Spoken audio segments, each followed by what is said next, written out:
Good evening, everyone. It's really exciting to be here. Great crowd, great conference. So let's talk about performance a bit. About me, I put a lot of effort in this slide, obviously. Let's just skip it.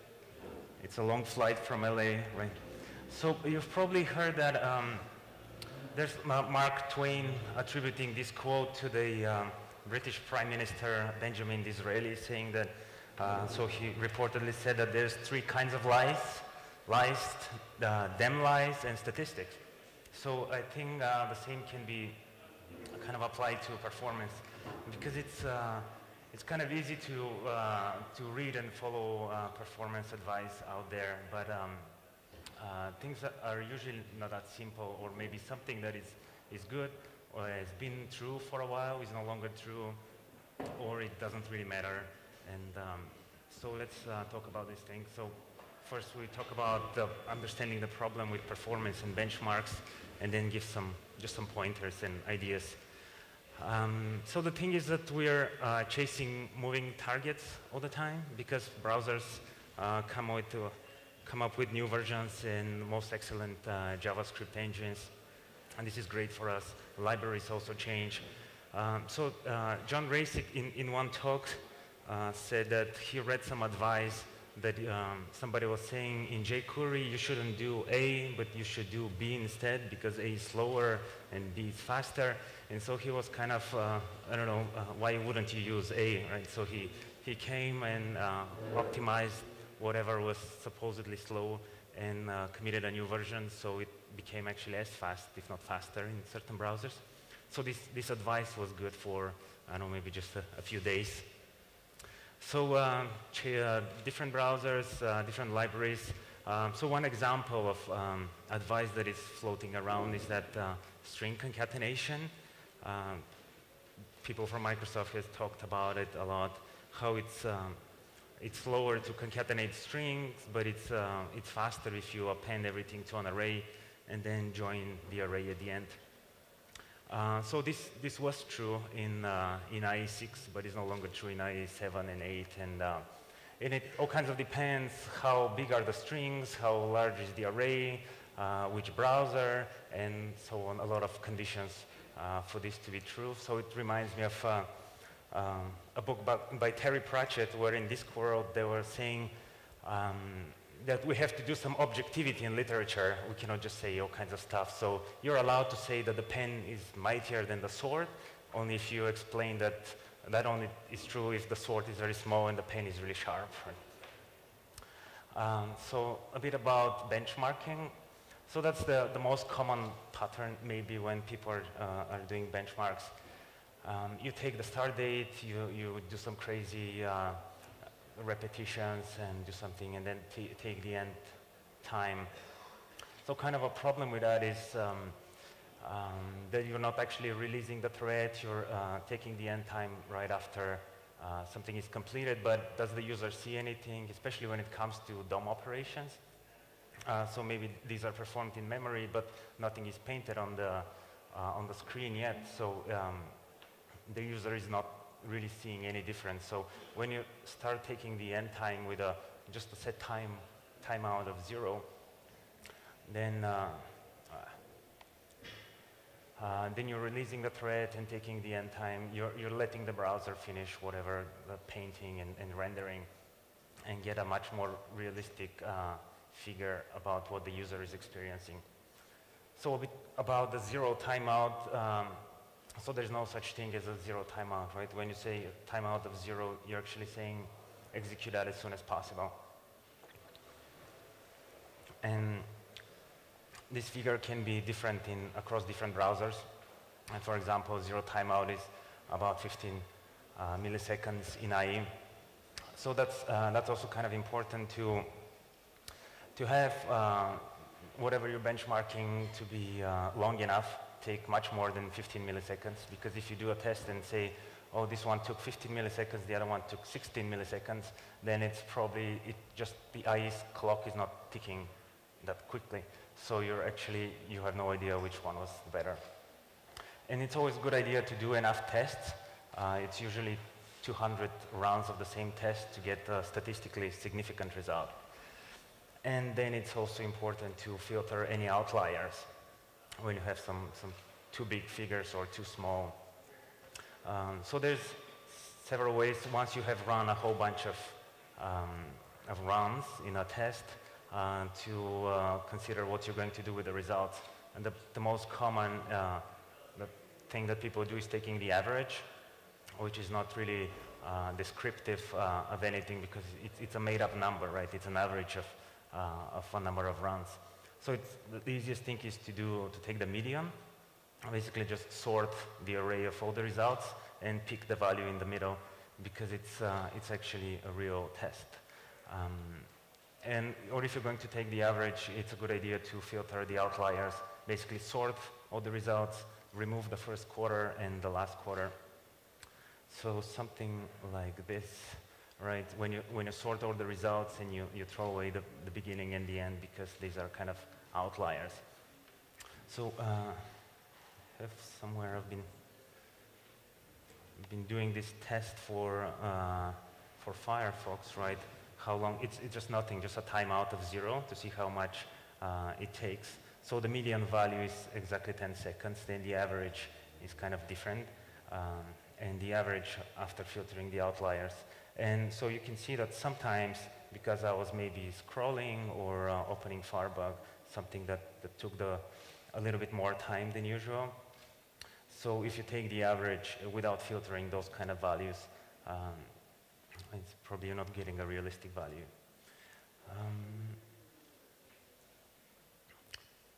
So about benchmarks, so because we're developers, right, we build websites, so I don't think it's our duty to benchmark different browsers, right? We can leave the browser vendors compete with their benchmarks and just leave it to them. Because when your application runs in one browser, right, that's the browser, you have to make it as fast as possible in this specific browser. You don't care that it might take much less time in some other browser. And the actual time values are really not important. You don't care if something takes 50 milliseconds or 100. It's usually the best idea that I found is that you have a problem and you can solve it in different ways. Let's say you can do A or you can do B. And the question is which one of them is faster. And is it really consistently faster across browsers? And how much faster it is? Is it just 10%, 20%, or is it something that is 5 times faster or 100 times faster? And I think for most applications, unless of course you're doing some games and stuff like this, for most applications, you only need to worry about big differences when something is taking really a lot of time. So I just wanted to give a shout out to jsconf.eu. I don't know if you have seen this website. It's really nice and just built with that idea in mind that you have, you can just test the different cases, right? So you can do A, B, or C, D. You can do a lot of tests. And it's a community-driven project. You can see, you get a static URL, then you can share. People can clone the test and do something on top of it, modify, and so on. And then at the end, the results are sent to BrowserScope, so you can ask your friends or whoever to load it, and people from the community that will load the site in different browsers. Then you get a nice statistic of how this thing behaves across browsers. So that's about benchmarking. So how about the real life? Because benchmarks are made up cases, right? They're not real applications. So there's always a risk that you'll be benchmarking the wrong thing, or if you decided A is faster than B, you have to see relatively how important that is. So the best way is to just profile, right? In Firebug, we have the profiler. You can sort by how much time everything takes. You have the functions, so you know where your time is spent. The same in Web Inspector. And the cool thing here is that in addition to that, it also gives you the time, the time it takes for JavaScript to execute, and gives you the rendering and painting time, and also recalculating styles. and that kind of stuff. Something that was missing probably a year or 2 years ago. Had no idea what's going on with the rendering and the painting. There's similar tool. There is Speed Tracer for Chrome extension, and this is for IE. Dynatrace Ajax edition. Really cool. It gives you the normal network waterfall, but in addition, it also tells you how much CPU you need, how much time JavaScript takes, and also any rendering, painting, recalculating styles. So the thing about it, it's so detailed that it can be kind of hard to figure out at the beginning. It just gives you so much data to work with. So what I'm trying to say, I guess, is that we should be picking our battles, right? Because there's this line of thought that says that anything you do suboptimally is a disservice to the users. And a lot of our users, they're just guests to our pages, so we have to treat them well, and it's just a disservice to send more bytes than needed or do something that is not optimal. But this assumes that you have indefinite resources to work on that, on speeding up, and also the results are diminishing with time. So if you plot kind of the time you spend optimizing and the effect that you get, it's something like this. With just a little bit of effort, you get really beneficial results, and then from there, you put more effort, and the results are relatively small.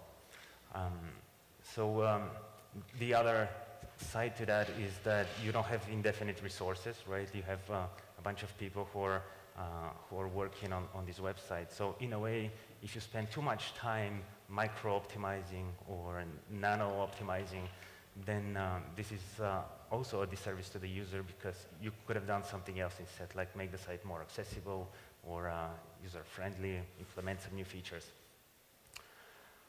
So let's talk quickly about how to speed up.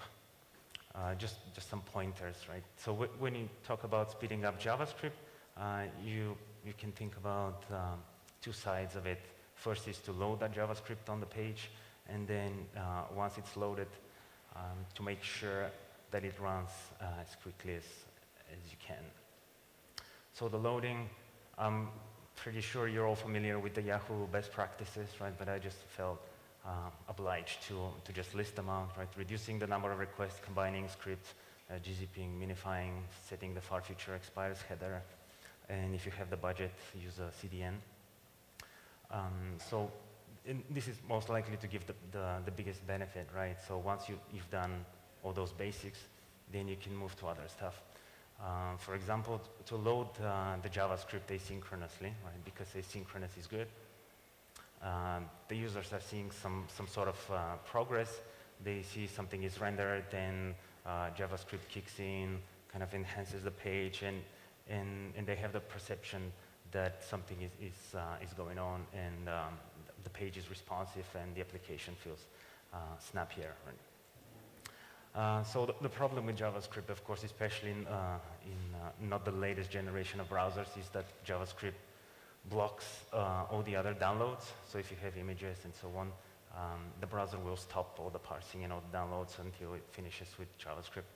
And the easiest thing is to just move the JavaScript way at the bottom, where there's nothing left to block, right? And just allow images to load meanwhile.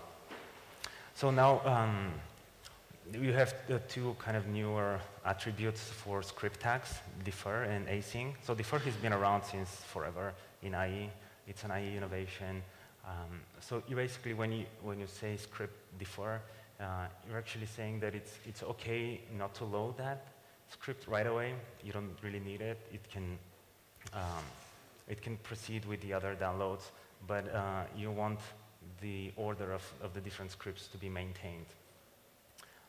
So the async is the new HTML5 attribute, where you just say, I don't care when it's loaded, load it when you can, and then you have a callback on load to execute whenever the script arrives. So in terms of timing, the defer scripts, first they maintain the order, and then they will be executed in order that they appear on the page before the dump content loaded event. and all the asynchronous scripts will probably not be in any particular order. Whatever arrives first will be executed, but before the load event. So meanwhile, before all the browsers start supporting the new tags, you can load the asynchronous JavaScript using a dynamic script tag. And in this way, it doesn't block. So another kind of related technique is to use the HTTP chunk encoding and kind of flush part of the page as soon as something is ready. So that allows the browser to start downloading components before everything is downloaded. So it's really easy to do that in PHP. In every server-side language, you have something like this where you can say, okay, this is my partial content, flush whatever you have to the browser. And how this is, it's used across a lot of big sites, but in my opinion, it's not used enough. So we should be using more. So this is the Google search page. So as soon as you type something and hit enter, they're still not ready with the search results, but they will just flush the header as soon as possible, so that you have the feeling that, oh, it's responding right away, right? Something happened. So you have this feeling of control, and you know what's going on the page. So meanwhile, they're working on the search results, and in the second chunk, they're sending all the search results. And in the last final chunk, they just load the JavaScript, which, if you don't get the last chunk, you still have a usable page. You can click on it, you can follow the links. Let's say if you have a slow Wi-Fi connection, you can still use the page, although it's not in the state that it's the most beautiful and usable. So yeah, something like this happens where you have the first chunk is containing just the header and stuff. Then you have the full body of the page, and then at the end, either with a script tag or asynchronously, you load the JavaScript. So unfortunately, I think we're kind of lacking the tools to figure that out. So I can show you something. It's really ugly and kind of buggy. But there's this tool that I did, chunk view, right, that allows you to hit a page and then see the different chunks in that page. So you can see this is the Google search results page, right? So you can see in the unzipped encoding at the end. So you see how in the very last chunk you get the external JavaScript being loaded there, and it's mainly just JavaScript, like all the content is loaded. So this is kind of interesting. You see all those data URI images, right? Because data URIs is a good way to reduce the number of requests, and it's really, really important. So important, in fact, that it's kind of interesting what Google are doing.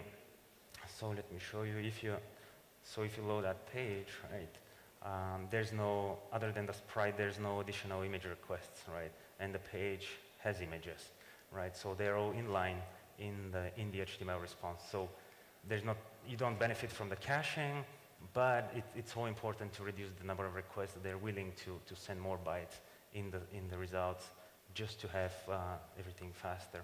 And something kind of interesting is that if you disable JavaScript, you don't get any of those images, right? So the kind of crazy thing that they do here is when you load the page, you have a placeholder for those images. So this is a 1-by-1 GIF included as a data URI and repeated even. So only that they don't make any other requests. So it's repeated for every image here on the search results. So you have this 1-by-1 GIF, which at the very end, right, with the latest chunk, whenever it arrives, it contains the URL, the data URI for the actual images. So what they do is just get that and replace the 1-by-1 GIF with the real image. I thought it was kind of interesting and really showing how important it is to reduce requests. So if you're on a slow connection and you don't get any of the images, yeah, that's fine, really. Or mostly you care about the results. So there's different ways to inject script on the page. The most common is probably appending to the head. Sometimes you might, if you don't control this document, let's say if you're creating a widget and you want to load in a third-party website and you don't know what's going on there, then you can access the document element and get its first child append there. Or you can use the body, because document body is pretty much always defined, even if you don't have a body tag. Or it's something that I think now Google Analytics is doing. They'll get the first script element on the page, because in order for any script to execute, there's got to be at least one script tag, right? So they find that script tag and use that as a hook. So it's not completely foolproof, right? Because you can have JavaScript without any script tags. If you have, let's say, body on load and then inline a bunch of script, but that's pretty much ridiculous. So talking about HTTP chunking, right, the flushing and so on, I just wanted to make a point that it's not only for HTML. So this is the Google Instant. So what they do here is, because when you're typing, you're probably not paying so much attention on the search results, but you're looking at the search suggestions first and see if any of the suggestions will match what you're searching for. So they do two flushes. They flush the suggestions first, and then the whole body of all the results. Right? So in whatever request they make, and because it's easier to just get the search suggestions as opposed to all the results. So they do, again, to improve the perception of speed, just load as soon as possible the suggestions. So it's something like they have a bunch of, when they make a request, they have a bunch of kind of delimited with a comment, this sort of JSON objects delimited with comments like this. It kind of resembles what they were talking about on their blog, calling it multi-part XHR requests. All right, when you don't need the whole response in order to start working with a partial response. So yeah, this is the URL to my chunk view too, if you want to experiment. It's kind of horrendously slow, but I guess until we get that into the different tools, that's a nice way to peek and see what others are doing. So some more stuff coming in with HTML5 is the ping and the prefetch attributes. So link prefetch has been around for quite a while in Firefox, but seems like now it will be making its way to HTML5.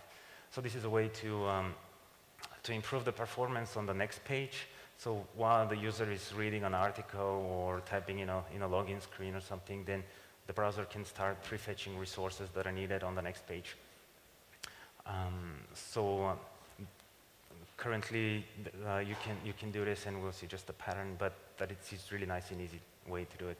The other thing is the ping attribute that is added to hrefs. So because a lot of people want to track clicks, all right? So when you click on a link, you want for advertising or statistics and so on, you want to know what did the user click there. So currently, the most foolproof way is to do a redirect. So instead of the actual link, you link to a page that logs and then redirects the user, but that's kind of a bad experience because always redirect takes time. So we did a study with Yahoo on average that any redirect on average will take at least 100 milliseconds, but it could be slower, right?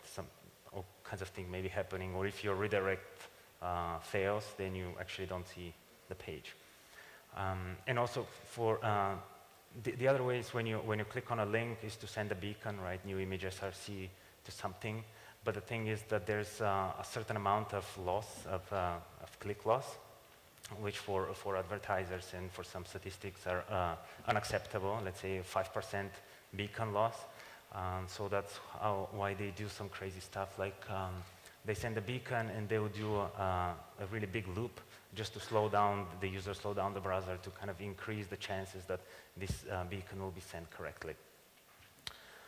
So with the ping attribute, that solves it pretty easily.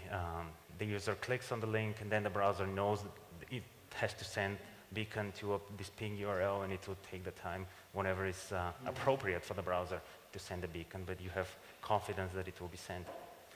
So this sort of pattern before, when you preload stuff, one problem with preloading for the next page is that whatever you preload, it's still going to be parsed and it's going to be executed. So if you preload a CSS, it might even change the page.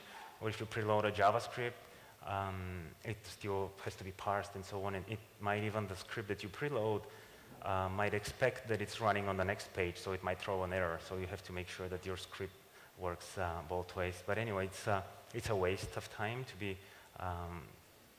be parsing and executing stuff that you don't need.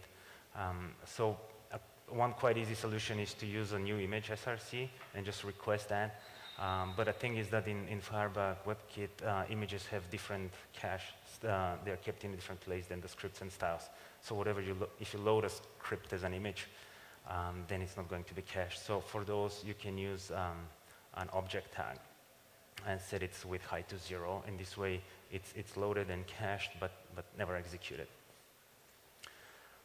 So once you're done loading, that's where pretty much most of the benefit of speeding up the application will come. But then let's talk a bit about some micro optimizations, right? So I think when you talk about runtime performance, kind of two ideas that you can keep in your mind is that if you work with local variables as local as possible, that's a good thing.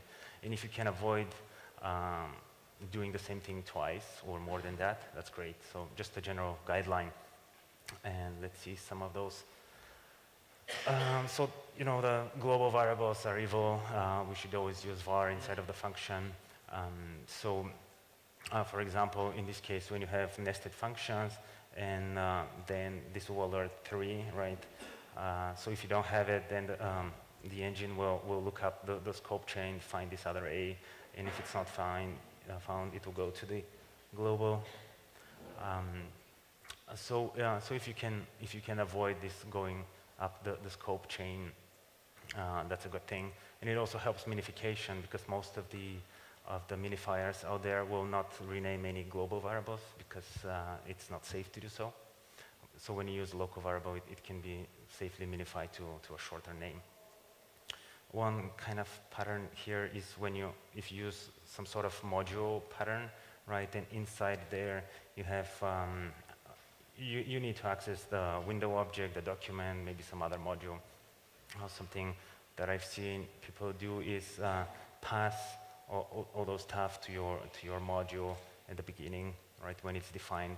So here you have access to the global object, you have a reference to the document, and so on. So the thing with that is that it can kind of quickly turn into an anti-pattern, right? If your module grows and you don't have nice code folding and stuff, you just end up scrolling up and down to see, okay, what was that variable? And yeah, using local variables is especially true when you deal with DOM, and we'll talk a bit about that. So reusing stuff as much as possible. So for example, a common thing that is needed in applications is to sniff the browser features, right? So you don't have to do that every time. So once the script is loaded, it's impossible that the engine will change while your program is running, right? So once you've sniffed that you have support for an event listener, it's not going to change throughout the life of the application.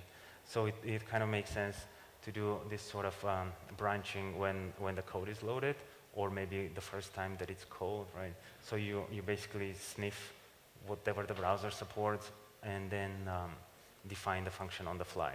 So this browser sniffing is done only once. Another thing is to use some sort of memoization when you have a chance that some expensive task will be repeated. Again, the same function will be called with the same parameters. The easiest thing is to just, because functions are objects, right? So you create a new cache property to your function, and just use the parameter, or maybe serialize the JSON of all the parameters, and store that result for later. So one problem with that is that your cache is kind of visible, it's accessible, so you might delete it, or somebody else, or if you redefine this function or something like that. So other approaches is to use a closure, right, to protect your cache. And also an interesting approach would be to store that in an offline cache, right? Now you have session storage, local storage, and all that. Especially if chances are that you're doing something expensive that it's not going to change for the next page or even for the next visit, it might be a good idea to store this thing in an offline cache, pre-compute some stuff for later. And I've seen people even do use offline caching to store their code, like CSS and JavaScript in a cache, because at Yahoo the study was that about half of the users will always come with an empty cache. So the cache is not that relevant really. So if you can store it offline, it's a good idea. Even Google, Gmail, they posted something about doing something like this. And even when they have a new release, they'll just send a patch, a diff, whatever changed in the new release, and they apply the patch locally and then update their offline cache. So writing to the offline cache, of course, has a price of its own, but it might be useful for some cases. So an example of using memoization in a closure, right? So there's many ways to do inheritance in JavaScript. So this is kind of a popular classical inheritance pattern where your child constructor inherits from the parent, and the way to do that is to use a temporary function and set its prototype to the parent's prototype. So every time you call that function, you're actually recreating the same function again. So it kind of makes sense to put that outside and just create it once, and then return a new function that uses that already created f. Then I have a test case. Again, this is something like nano optimization, really, because you rarely need to do all that inheritance stuff, but just an example of how you can use closure to store your whatever you want to cache, right? So it's a bit faster, anywhere between 20 and 50% across browsers. It's not something insane. Just an example. Same thing when you have regular expression objects that you end up creating over and over again, not in a loop like this, but in several calls of the function. It kind of makes sense to put that regular expression outside of whatever is repeating, right? So if it's a module, then you put it in a property of that module or your object, so you don't have to recreate that object every time. Again, not a huge benefit, but just a way to go and reuse as much as possible. So another thing is to always cache the length in loops, right? So that's a common way to do loops, which suffers from several problems. So first, if JSLint will complain about the use of IE++, right? And then if you subscribe to the single var pattern and then you define all your vars at the top, you would probably change it to something like this. And then the next step will be to cache the length, right? And take the length of that array that you're iterating and compare to it instead of checking the length every time, especially true when you work with HTML collections, right?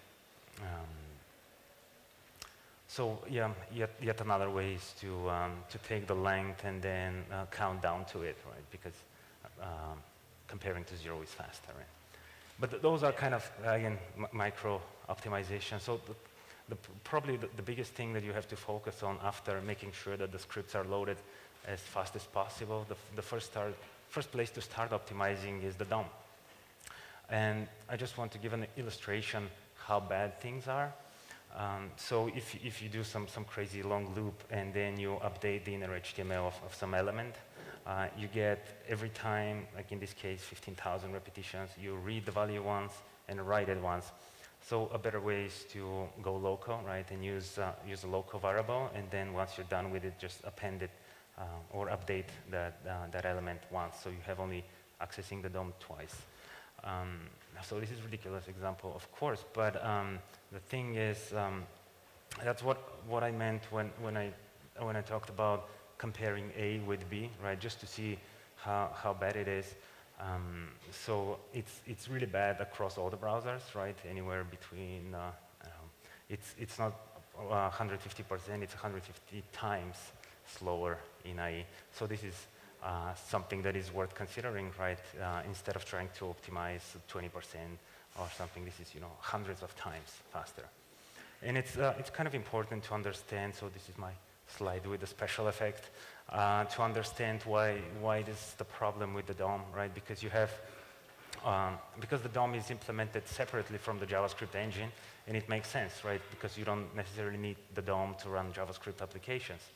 Or in IE's case, you can use another language like VBScript to work with the same DOM, right? So if you think about going from JavaScript and accessing something on the DOM, it's like a toll bridge. That's a Microsoft really nice comparison. So you're crossing the bridge, and it's a toll bridge, and you have to pay every time you cross it. So this is the special effect.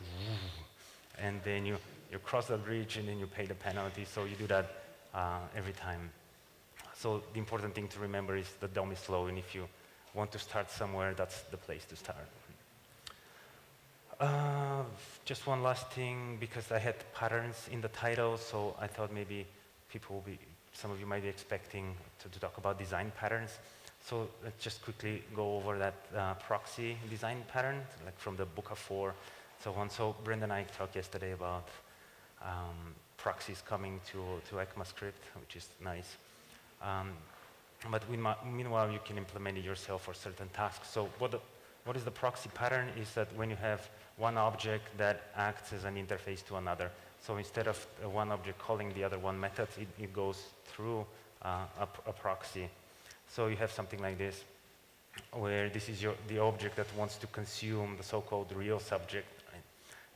But it doesn't access it directly, but it goes through a proxy. So that's nice when you have, for example, the client wants to initialize that real subject, but it may never use it, right?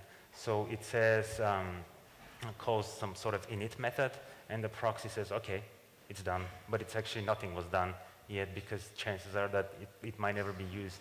So then when the client actually wants that real subject to do something, then the proxy will say, okay, I guess that's needed, so it will call both of the methods like this. For example, let's say you have a list of videos, and you want to play each video, and you have to make a HTTP request to get more information about that video. And if chances are, you might probably expand all of them or make several requests. So it's a good idea. The most important thing when optimizing web applications, of course, is to minimize the number of requests.